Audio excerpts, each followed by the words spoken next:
ندم حضر تاسو گواشی دی بنا حضر درجه یو بل صحابی دی اطراف کیوسی عمدہ لکیادی رسی اللہ یو خزر دا اللہ نے پیغمبر کی صحابی کے اشعار و حج و قیل اللہ نے پیغمبر دا صحابی ورزی رب اور دالی اور ورطگی سکتے رشپے پتیانے کی رانی نور ترازی رشپے کیا رہی اور صحابی ورزی چکل ورگ اللہ الذي سر معصومان بشي فراتو پر بسترکی ولی یو معصوم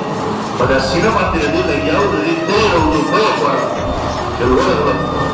دامه د الله سور نظام کولا او دې د خپل خنجر راوړل شو دامه د سینې دیو غره او د خنجر مخته راخ کو په زمين د وځي په مدار د الله دا الله د پیغمبر دربار ته سره ترازی الله پیغمبر ته چې الله ورکړي وا تبوس کې د پلان سره نه دیګه چا وځي دا ته مدینه منوره په اطراف کې باقي علاقه کې هغه ساحل